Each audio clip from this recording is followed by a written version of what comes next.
தேவனாகிய கர்த்தர் நல்லவர். ரட்சகர் இயேசு கிறிஸ்துவின் ஈடிய நேற்று நாமத்துல வாழ்த்துக்கள். எரேமியா 32:27 இதோ நான் மாம்சமான யாவருக்கும் தேவனாகிய கர்த்தர், என்னால செய்யக்கூடாத அதிசயமான காரியம் ஒன்று உண்டோ என்று கர்த்தருடைய வேதம் பேசுகிறது.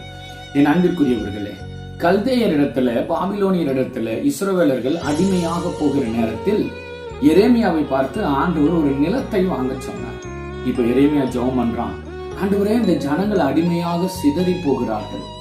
ஏற்கனவே இஸ்ரவேலர்கள்ல 10 கோத்திரம் அசிரியர்கள் சிதறி போய் ஒழிந்தே போனார்கள். அப்படி இந்த யூத கோத்திரமும் ஒழிந்து போயிடுமா? அப்படி ஒழிந்து போகிறதா இருந்தா என்னை ஏன் இந்த நிலத்தை நீ வாங்க சொன்னீர் என்கிற தோரணையில அவன் அந்த கேள்வியை ஆண்டவரிடத்துல கேட்டான். அப்போ ஆண்டவர் சொல்றாரு, இதோ நான் மாம்சமான யாவருக்கும் கர்த்தர், என்னால செய்யக்கூடாத அதிசயமான காரியம் ஒன்று உண்டோ? அதனுடைய அர்த்தம், இவர்கள் இந்த நொடி அடிமையாய் போனாலும் இவர்களை நான் மீண்டும் மீட்டு கொண்டு வருவேன். என்னால செய்ய முடியாத காரியம் ஒன்றும் இல்லை. நான் இஸ்ரவேலர்களுக்கு மாத்திரம் அல்ல, கல்தேயர்களுக்கும் பாபிலோனியர்களுக்கும் நான் தேவன். அவர்களிடத்திலிருந்து என்னுடைய ஜனத்தை நான் மீட்டு கொண்டு வருவேன் என்று தம்முடைய தீர்க்கதரிசிக்கு அவர் வாக்கு பண்ணுகிறார். என் அன்பு தேவ ஜனமே, ஏதோ ஒரு சூழ்நிலையில சத்ருவினுடைய வல்லமைகள் உங்களை ஒடுக்கி அழித்து உங்களை சிறைப்படுத்தி இருக்கலாம்.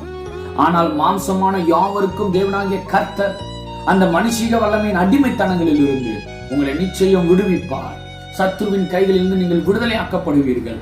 குமாரன் இயேசு விடுதலையாக்கினால் மெய்யாகவே விடுதலையாவீர்கள். இந்த நாளில் அந்த விடுதலையை பெற்று அனுபவியுங்கள். இயேசுவின் நாமத்தில் ஆமென்.